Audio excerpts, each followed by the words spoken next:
Crane ഉപയോഗിച്ചുകൊണ്ട് നേരത്തെ ആളുകൾ അവിടേക്ക് എത്തി റഡാർ ക്രമീകരിച്ച് റഡാർ ഉപയോഗിച്ച് വാഹനത്തിന്റെ ലൊക്കേഷൻ കണ്ടെത്തിയ സ്ഥലം കേന്ദ്രീകരിച്ച് വീണ്ടും പ്രവർത്തനങ്ങൾ ഏകോപിപ്പിക്കുകയാണ്.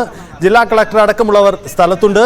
അവിടുത്തെ സാഹചര്യങ്ങൾ ഓരോ സമയവും നിരീക്ഷിച്ചുകൊണ്ട് ആ രക്ഷാപ്രവർത്തനങ്ങൾ വേഗത്തിൽ നടക്കുകയാണ്. ഇതാ ഇപ്പോൾ അവിടെ മണ്ണ് മാറ്റുന്ന ആ സ്ഥലത്ത് അവിടെ കേന്ദ്രീകരിച്ചാവാം ഒരുപക്ഷെ റഡാർ സിഗ്നലിംഗ് ഈ വാഹനമോ അല്ലെങ്കിൽ കുടുങ്ങിക്കിടക്കുന്ന മറ്റു വസ്തുക്കളുടെയോ ലൊക്കേഷൻ കണ്ടെത്തിയത്. അവിടെ നിന്നാണ് ഇപ്പോൾ ഈ മണ്ണ് മാറ്റിക്കൊണ്ടിരിക്കുന്നത് എന്നതാണ് സാഹചര്യം. എന്തായാലും നമ്മൾ പ്രതീക്ഷിക്കുന്ന, ആകാംക്ഷയോടെ കാത്തിരിക്കുന്ന, പ്രാർത്ഥനയോടെ കാത്തിരിക്കുന്ന ആ വാർത്ത അർജുൻ സുരക്ഷിതനായി മടങ്ങിയെത്തുക എന്നതാണ്. നമുക്കും പ്രതീക്ഷയോടെ കാത്തിരിക്കാം. അർജുൻ്റെ ആ ലോറി കണ്ടെത്തേണ്ടതുണ്ട്. അവിടെ നിന്നും ആ ലൊക്കേഷൻ കൂടുതൽ കേന്ദ്രീകരിച്ച് അന്വേഷണം നടക്കേണ്ടതുണ്ട്. അതിനുശേഷം ക്യാബിനുള്ളിൽ സുരക്ഷിതനായിട്ട് അർജുൻ ഉണ്ടാകുമോ എന്ന പ്രതീക്ഷയുയർത്തുന്ന കാര്യമാണ്. ഒപ്പം മറ്റേതൊക്കെ വാഹനങ്ങൾ കുടുങ്ങിക്കിടക്കിയിരിക്കുന്നു, ഈ അപകടത്തിൻ്റെ വ്യാപ്തി എത്രമാത്രം വലുതാണ് തുടങ്ങിയ കാര്യങ്ങളാണ് അവിടെ നിന്നും വ്യക്തത ഉണ്ടാവേണ്ടത്. ഇന്നലെ 5 ദിവസം മുമ്പ് ഈ അപകടമുണ്ടായതിനു ശേഷം ആ ദേശീയപാത വഴി ഒരു ഗതാഗതവും നടന്നിട്ടില്ല. എല്ലാ വാഹനങ്ങളും വഴിതിരിച്ചു വിടുകയാണ്. അവിടെ ഗതാഗതം പുനഃസ്ഥാപിക്കുന്നതിന് അല്ല, ഇപ്പോൾ അവിടെ രക്ഷാപ്രവർത്തനം നടത്തുന്നതിനാണ് ഇപ്പോൾ പ്രാമുഖ്യം നൽകിയിരിക്കുന്നത്. അതുകൊണ്ടാണ് ആ തരത്തിലുള്ള ഇടപെടൽ ഇപ്പോൾ അവിടെ നടക്കുന്നത്. ജില്ലാ കളക്ടർ അടക്കമുള്ളവർ പ്രവർത്തനങ്ങൾ ഏകോപിപ്പിച്ചുകൊണ്ട് ഇരിക്കുകയാണ്. എന്തായാലും നമുക്ക് പ്രതീക്ഷയോടെ, ആകാംക്ഷയോടെ കാത്തിരിക്കാം. അർജുൻ മടങ്ങിയെത്തും സുരക്ഷിതനായി. കാത്തിരിക്കാം. വേഗത്തിലൊരു ഇടവേളയാണ്. മടങ്ങിയത്.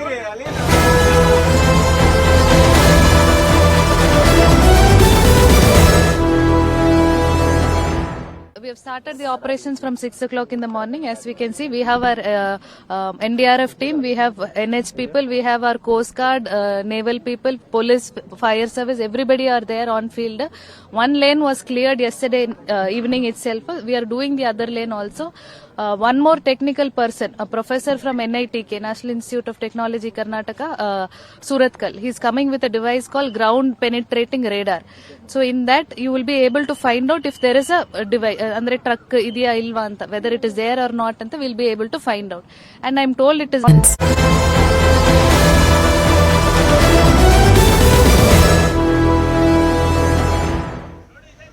രക്ഷാപ്രവർത്തനം വളരെ വേഗത്തിൽ പുരോഗമിച്ചുകൊണ്ടിരിക്കുകയാണ്. അവിടെ നിന്നുള്ള ദൃശ്യങ്ങൾ പ്രേക്ഷകർക്ക് കാണാം. ഇനിയുള്ള മിനിറ്റുകൾ നിർണായകമാണ്. നമുക്ക് കാത്തിരിക്കുന്നത് പോലെ കാലാവസ്ഥ അനുകൂലമാണ്. അതുകൊണ്ട് തന്നെ വേഗത്തിൽ ആ വാഹനത്തിന് സമീപത്തേക്ക് എത്താൻ കഴിയുമോ എന്ന പ്രതീക്ഷയിലാണ് കാത്തു നിൽക്കുന്നത്.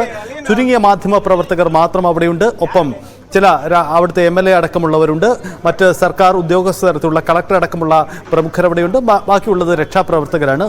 അവിടെയുള്ള രക്ഷാപ്രവർത്തകർ ദേശീയ ദുരന്ത നിവാരണ സേന, സംസ്ഥാന ദുരന്ത നിവാരണ സേന, പോലീസ് സേനാംഗങ്ങൾ, ഫയർഫോഴ്സ് സേനാംഗങ്ങൾ, ഇതിന് പുറമെ നേവിയുടെ സഹായം കൂടി ഉണ്ടായിട്ടുണ്ട്. കാരണം പുഴയിലേക്ക് വാഹനങ്ങൾ വീണിട്ടുണ്ടോ, അങ്ങനെയെങ്കിൽ മുങ്ങി പരിശോധനയ്ക്കും മറ്റുമായിരിക്കാം നേവിയുടെ കൂടുതൽ സഹായവും തേടി അത്തരം പ്രവർത്തനങ്ങളും അവിടെ നടക്കുന്നത്. എന്തായാലും ഒരു വലിയ ശ്രമത്തിൻ്റെ ഭാഗമായി മാത്രമേ അവിടെ ഈ രക്ഷാപ്രവർത്തനം പൂർത്തീകരിക്കാൻ കഴിയൂ എന്നതാണ് സാഹചര്യം.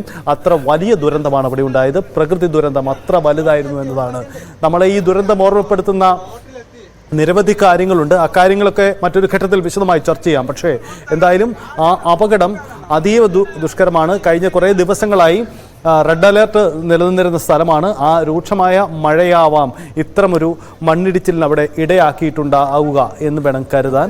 അതാണ് അവിടുത്തെ സാഹചര്യം. എന്തായാലും ഇന്ന് കാലാവസ്ഥ അനുകൂലമാണ്. ഈ കേരളത്തിൻ്റെ തീരം, കേരളവും കർണാടകയും ഒക്കെ ഉൾപ്പെടുന്ന ആ പാത്തിയിൽ ന്യൂനമർദ്ദ സാധ്യത ഇപ്പോഴും നിലനിൽക്കുകയാണ്. അത് അതിതീവ്ര ന്യൂനമർദ്ദമാവാനുള്ള സാധ്യതയുമുണ്ട്. പക്ഷേ ഇന്ന് ഈ മേഖലയിൽ മഴ മാറി നിൽക്കുന്നു എന്നത് രക്ഷാപ്രവർത്തനത്തിന് കൂടുതൽ വേഗം കൈവരികയുണ്ട്. ഇവിടുത്തെ ഈ രക്ഷാപ്രവർത്തനത്തെ പ്രതീക്ഷയോടെ കാത്തിരിക്കുന്നത് കോഴിക്കോട്ടെ അർജുൻ്റെ കുടുംബമാണ്. അവരും പ്രതീക്ഷയോടെ കാത്തിരിക്കുകയാണ്. അർജുൻ സുരക്ഷിതനായി മടങ്ങി വരുന്നതും കാത്ത് എല്ലാവരും ആകാംക്ഷയോടെ കാത്തിരിക്കുകയാണ്. രക്ഷാപ്രവർത്തനം അവിടെ പുരോഗമിക്കുന്നു. ബൈജു സ്ഥലത്തുണ്ട്. ബൈജു, നമുക്ക് ദൃശ്യങ്ങളിൽ കാണാൻ കഴിയുന്നത് അവിടെ ഇപ്പോഴും മാറ്റുന്നതാണ്, ഈ മണ്ണ് മാറ്റാനുള്ള നടപടികൾ നടക്കുന്നതായിട്ടാണ്. ഈ വാഹനം ഉണ്ട് എന്ന് പ്രതീക്ഷിക്കുന്ന ഇടം കേന്ദ്രീകരിച്ച് തന്നെയാണോ ഇപ്പോൾ ഈ മണ്ണ് മാറ്റുന്നത്?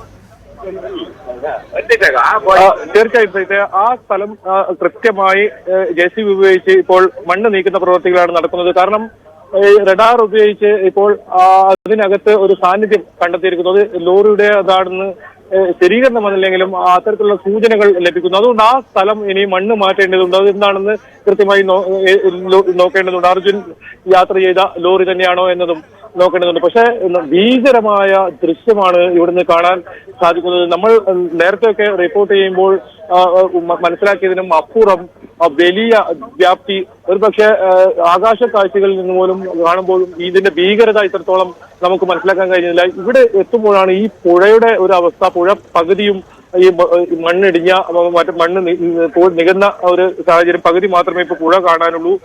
റോഡിന് ചുറ്റും നിരവധി കല്ലുകളും വലിയ പാറക്കഷ്ണങ്ങളും അത്തരത്തിൽ പതിച്ച ഒരു സാഹചര്യം. ചെറിയ ചെറിയ വെള്ളച്ചാട്ടങ്ങൾ രൂപപ്പെട്ടിരിക്കുന്നു.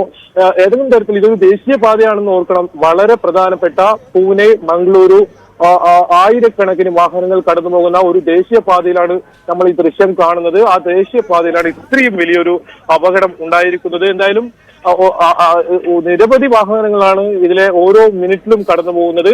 പക്ഷെ ഇത് രാവിലെ 8:30 ഈ അപകടം ഉണ്ടായത്. ആ സമയത്ത് ഇവിടെ വാഹനം പാർക്ക് ചെയ്ത് അതിൽ വിശ്രമിക്കുകയായിരുന്ന അർജുൻ, ഒപ്പം ഈ ചായക്കടയിൽ ഉണ്ടായിരുന്ന 6-7 പേർ, അവരെല്ലാം ഈ അപകടത്തിൽ മരണപ്പെട്ട സാഹചര്യം ഉണ്ടായിരുന്നില്ല. അർജുന്റെ കാര്യത്തിൽ വാഹനത്തിനകത്ത് സുരക്ഷിതനായി അർജുൻ ഉണ്ടാകും എന്നൊരു പ്രതീക്ഷയാണ് കുടുംബവും പങ്കുവെക്കുന്നത്. അതുപോലെ തന്നെ ഈ രക്ഷാപ്രവർത്തകരും വിശ്വസിക്കുന്നത്. ഇപ്പോൾ JCB ഉപയോഗിച്ച് അത്തരത്തിൽ നീക്കം ചെയ്യുന്നത് നമുക്ക് ദൃശ്യങ്ങളിൽ തന്നെ കാണാം. അത് ലോറിയുടെ ഏതെങ്കിലും തരത്തിലുള്ള സാന്നിധ്യം കണ്ടെത്താൻ അവർ അത്തരത്തിൽ പരിശോധന നടത്തുന്നതാണ്. പിന്നീട് ആ ഭാഗം മുഴുവൻ മണ്ണ് നീക്കം ചെയ്യും. ഇതിൽ കൃത്യമായ ആ JCB ഇപ്പോൾ കാണുന്ന സ്ഥലം, അതാണ് ഇപ്പോൾ ഈ ലോറി ഉണ്ട് എന്ന് കരുതപ്പെടുന്ന സ്ഥലം. ആ സ്ഥലം ലൊക്കേറ്റ് ചെയ്തിരിക്കുന്നത്. നേരത്തെ ഇതിന് കുറച്ച് മാറി അപ്പുറത്തായിരുന്നു മണ്ണ് നീക്കം ചെയ്തുകൊണ്ടിരുന്നത്. ആ റോഡിലേക്ക് കടന്നു വരാനുള്ള വഴിയൊരുക്കി. ഇത് റോഡിൽ നിന്നും കുറച്ചുകൂടി അകത്തേക്ക് വരണം ഈ സ്ഥലത്തേക്ക് എത്തണമെങ്കിൽ. ഏതായാലും ഈ റോഡ് ഇപ്പോൾ ക്ലിയർ ചെയ്തിട്ടുണ്ട്. ഒപ്പം ഈ പുഴയിലേക്ക് വീണ മണ്ണും 4-5 JCB ഉപയോഗിച്ച് ഇവിടുന്ന് നീക്കം ചെയ്ത ഒരു സാഹചര്യമുണ്ട്. അതും നമുക്ക് ദൃശ്യങ്ങളിൽ നിന്ന് കാണാം. അത് മറ്റൊരു ലോറിയിലേക്ക് കയറ്റി ഇവിടെ നിന്നും ദൂരെ ഒരു സ്ഥലത്തേക്ക് കൊണ്ടുപോയി നിക്ഷേപിക്കുന്നതാണ് കാണുന്നത്. ഏതായാലും ഈ പരിസരത്തൊന്നും ഈ മണ്ണ് നിക്ഷേപിക്കാൻ കഴിയാത്ത സാഹചര്യമാണ്. കാരണം ഒരു വശം പുഴയാണ്, മുഴുവൻ പുഴയാണ്. മറ്റൊരു വശം നീളത്തിൽ വലിയ ദൂരത്തിൽ തന്നെ മല ഇടിഞ്ഞു വീണിരിക്കുന്നു. ഇനിയും കൊന്ന് ഇടിയാനുള്ള ഒരു സാധ്യതയുണ്ട്. ഏതായാലും കാലാവസ്ഥ വളരെ അനുകൂലമായിരിക്കുന്നു. അത് എല്ലാവരുടെയും പ്രാർത്ഥന, ഒപ്പം ഈ കുടുംബത്തിന്റെ പ്രാർത്ഥന, അവരുടെ സുഹൃത്തുക്കളുടെ പ്രാർത്ഥന, അത് ഏതായാലും അത്തരത്തിൽ അനുകൂലമായിരിക്കുന്നു എന്ന് പറയേണ്ടി വരും. വളരെ നല്ല കാലാവസ്ഥ. ഇതേ കാലാവസ്ഥ തന്നെയാണെങ്കിൽ ഈ മണ്ണ് വളരെ മണിക്കൂറുകൾ കൊണ്ട് തന്നെ മാറ്റാൻ പറ്റും. എന്തായാലും ഇതിന് വഴി ഒരുക്കേണ്ടതുണ്ട്. ഈ മണ്ണ് ഇവിടെ നിന്ന് മാറ്റിയാൽ അത് പുറത്തേക്ക് എത്തിക്കാൻ വേണ്ടി വഴിയൊരുക്കേണ്ടതുണ്ട്. ആ ജോലിയാണ് മറ്റൊരു 4-5 JCB ഉപയോഗിച്ച് തൊട്ട് സമീപത്തായി ചെയ്യുന്നത്.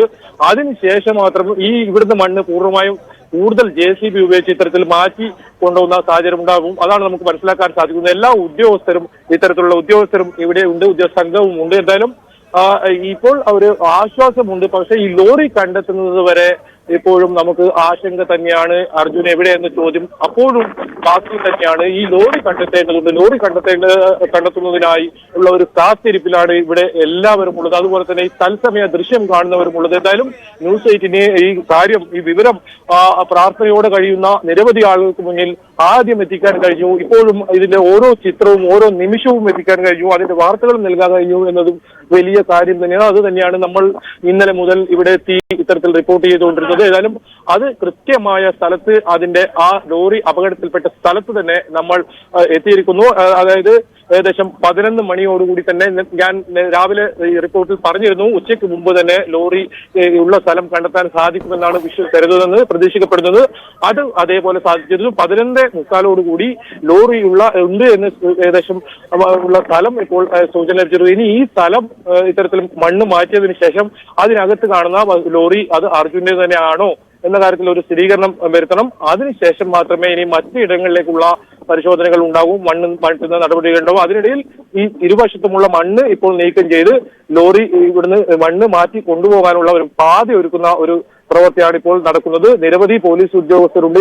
ഇന്ന് കൃത്യമായി പറഞ്ഞാൽ ഇന്ന് എല്ലാ സംവിധാനങ്ങളും ഉണർന്ന് പ്രവർത്തിച്ചു എന്ന് വേണം പറയാൻ. ഒരു പക്ഷേ കേന്ദ്രമന്ത്രി ഉൾപ്പെടെ ഇവിടത്തേക്ക് വരുന്നുണ്ട്. അതുകൊണ്ടായിരിക്കാം എല്ലാ സംവിധാനങ്ങളും വളരെ ഊർജ്ജസ്വലതയോടുകൂടി ഇന്ന് പ്രവർത്തിച്ചു എന്ന് വേണം പറയാൻ. എന്നാൽ അത്തരത്തിലുള്ള ഒരു കാഴ്ചയാണ് നമുക്ക് ഇവിടുന്ന് കാണാൻ സാധിക്കുന്നത്. കുറ്റപ്പറച്ചിലുകളും റോഡിന്റെ നിർമ്മാണവും ഒക്കെ നമുക്ക് ചർച്ച ചെയ്യാൻ സമയമുണ്ട്. ഇനി ഏറ്റവും വളരെ നിർണായകമായ ആ ചോദ്യം അർജുൻ എവിടെയെന്ന ഒരു നമ്മൾ നിരന്തരം കഴിഞ്ഞ മണിക്കൂറുകളിലെല്ലാം ചോദിച്ചുകൊണ്ടിരുന്ന ആ ചോദ്യം തന്നെയാണ്.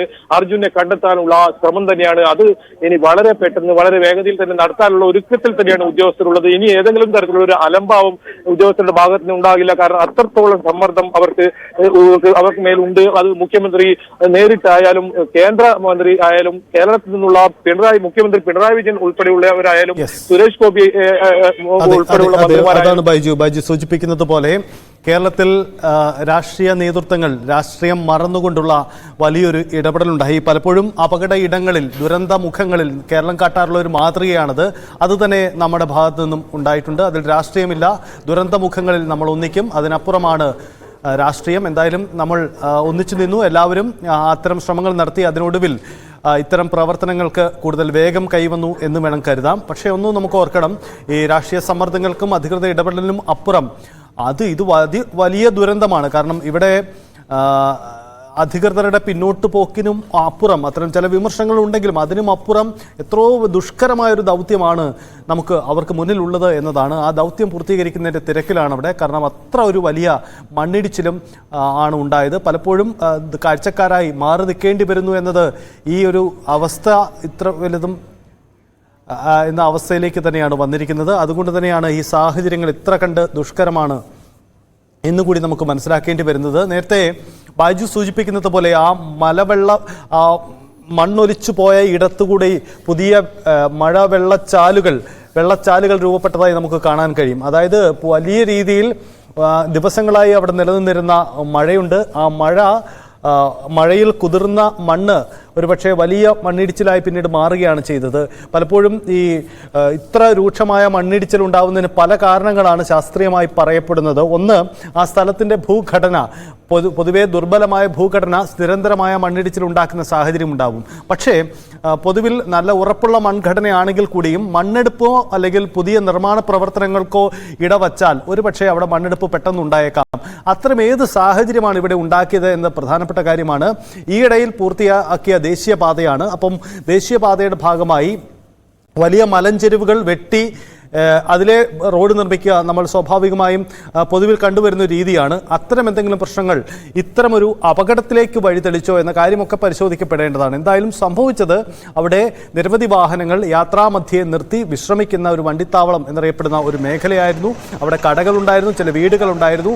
അവിടെ രാത്രിയിൽ വിശ്രമിച്ച് ഒന്ന് ഉറങ്ങാൻ നാളെ പുലർച്ചെ മറ്റ് തിരക്കേറിയ രാഷ്ട്രീയ ദൗത്യങ്ങളുണ്ട്. ഇതിനിടയിൽ ഒന്ന് ഉറങ്ങുന്നതിന് വേണ്ടി തയ്യാറെടുക്കുന്നതിനിടയിലാവാം ഇത്ര വലിയൊരു ദുരന്തം അവർ നേരിടേണ്ടി വന്നത്. ഉറക്കത്തിനിടയിൽ വലിയ മണ്ണ് വന്ന് വാഹനത്തിന് മുകളിലേക്ക് വീണ് വാഹനം മൂടപ്പെട്ടു പോവുകയാണ് ഉണ്ടായത്.